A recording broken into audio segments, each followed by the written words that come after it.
Hello everyone. आज आपण पाहणार आहोत की what is the database, different types of database, की कंपोनंट ऑफ डेटाबेस. म्हणजेच डेटाबेस म्हणजे काय, त्याचे टाईप्स कोणकोणते आहेत आणि त्याचं की कंपोनंट ऑफ कोणकोणते आहेत, म्हणजे त्याचे इम्पॉर्टन्स ऑफ कोणकोणते आहेत, की डेटाबेस इतका का वापरला जातो, त्याची इतकी रिक्वायरमेंट का आहे आता. या अशा अनेक गोष्टी आज आपण जाणून घेणार आहोत. पहिल्यांदा आपण लक्षात घेऊ की what is the database. Okay. पहिल्यांदा मी तुम्हाला एक इंग्लिश प्रॉपर डेफिनेशन सांगते. त्यानंतर आपण मराठीतसुद्धा एक्सप्लेनेशन करू की हे डेटाबेस नेमकं काय असतो, तो कशाप्रकारे यूज केला जातो, त्याचे टाईप्स कोणकोणते आहेत, हे सर्व आपण मराठीमध्ये सुद्धा पाहू. पहिल्यांदा आपण एक बेसिक डेफिनेशन बघू इंग्लिशमधून. Okay. Learn about the basics of database, understand the purpose of using database and its various types such as relational, distributing, cloud, SQL, graphs, etc. हे त्याचं काही टाईप्स आहेत.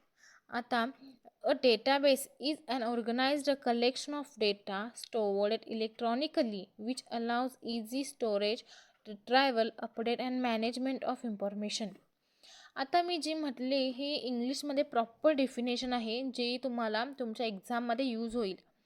आता डेफिनेशन तर झाली, बट आपल्याला समजलंच नाही की डेटाबेस म्हणजे काय आहे. मी इतकं सांगितलं इंग्लिशमध्ये, हे डेफिनेशन मी सांगितली, बट तुम्हाला समजलं असेल का? माझ्या म्हणण्याप्रमाणे तर नाही, कारण मलासुद्धा पहिल्यांदा समजलंच नव्हतं की डेटाबेस म्हणजे काय. डेटाबेस तुम्ही इतकं लक्षात घ्या की डेटाबेस म्हणजे एक डेटा स्टोअर करण्याचे ठिकाण आहे, जिथं आपला डेटा स्टोअर केला जातो. आपण आता मराठीमध्ये प्रॉपर पाहू. डेटाबेस ही माहिती असते जी सुलक्षण प्रवेश, व्यवस्थापन आणि अपडेट करण्यासाठी सेट केली जाते.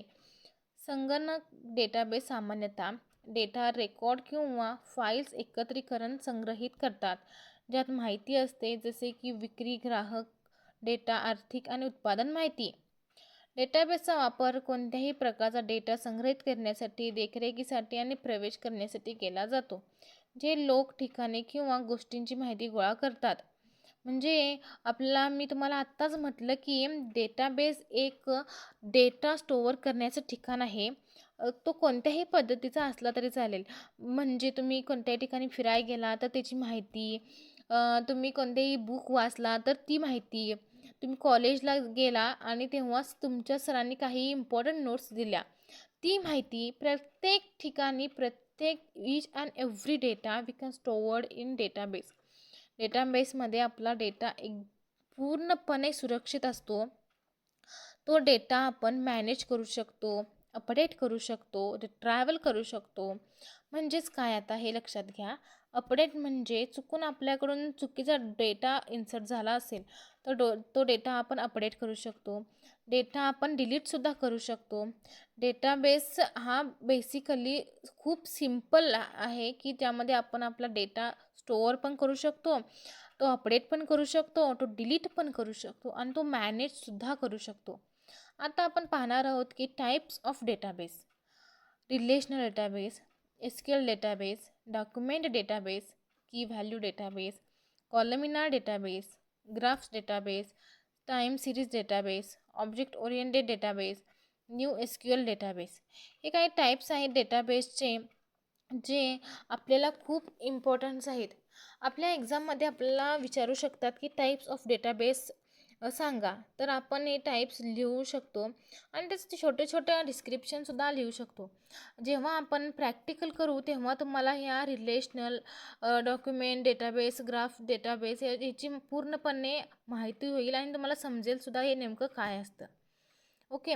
आता आपण यानंतर खूप महत्त्वाची गोष्ट पाहणार आहोत, ती म्हणजे इम्पॉर्टन्स ऑफ डेटाबेस. डेटाबेस इतका इम्पॉर्टंट का आहे, ते आता सध्या प्रत्येक कंपनीमध्ये डेटाबेस का गरजेचं आहे.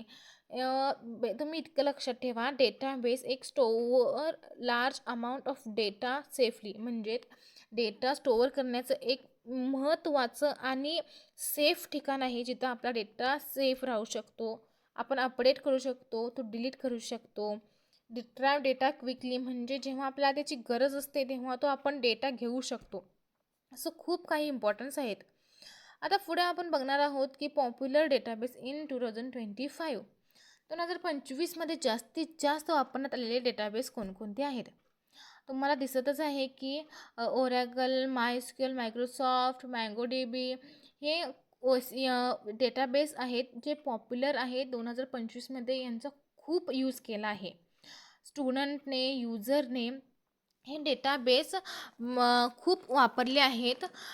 तुम्हाला आता समजलंच असेल की इतका डेटाबेस का महत्त्वाचा आहे. आपल्याला कॉलेजच्या प्रोजेक्टसाठी किंवा कोणत्याही आपल्याला माहिती गोळा करण्यासाठी डेटाबेस हा लागतोच. तिथं आपला डेटा सिक्युअर असतो आणि जेव्हा आपल्याला गरज असते तेव्हा तेथून आपण डेटा घेऊ पण शकतो आणि आपण नवीन डेटा तिथं अपडेटही करू शकतो. हे खूप महत्त्वाचं आहे की आपला डेटा कुठं स्टोअर होत आहे, त्यामागं काय प्रोसेस आहे आपल्याला समजणं खूप महत्त्वाचं आहे. ओके, आपण आता उदाहरण घेऊया मिशोमध्ये आपण जेव्हा एखादा आयटम सिलेक्ट करतो आणि तो आपण परचेस करतो तेव्हा आपली ॲड्रेस तिथं स्टोअर होतो. ती माहिती कुठं स्टोअर होते बरं? ती एका डेटाबेसमध्ये जाऊन स्टोअर होते. ती माहिती सिक्युअरली स्टोअर होते. असं तर होत नाही की आपण मागवलं एक आणि आलंय दुसरं, किंवा आपण मागवलंय एका घरात आणि आलंय तिसऱ्या घरात. असं कधीच होत नाही, कारण एक ती सिक्युअर असते, ती कुणाबरोबरही माहिती शेअर होत नाही. So database is the most important thing to any project or any you are starting or you are building a new website software. That is, and database is most important thing whenever we is information stored in like Google पेमध्ये सुद्धा database खूप महत्त्वाचा आहे. तो एकदम secure आहे. आपला pin जो गुगल पेचा असतो तो एकदम सिक्युअरली स्टोअर असतो. तो कुणाबरोबरही शेअर होत नाही. That is an database. तो एका डेटाबेसमध्ये असतो जो कुणालाही दिसत नाही किंवा तो करप्टसुद्धा होत नाही. असे डेटाबेसेस आहेत. म्हणून 2025मध्ये इतकं डेटाबेस ग्रो झालं आहेत आणि डेटाबेस खूप वापरण्यात सुद्धा आले आहेत, कारण प्रत्येक प्रोजेक्टमध्ये डेटाबेस हा लागतो. Thank you for watching this video. आणि तुम्हाला नवीन काही शिकायचं असेल तर तुम्ही नक्की मला कमेंटमध्ये सांगा की तुम्हाला नवीन कोणत्या टॉपिकवर व्हिडिओ हवा आहे. थँक्यू.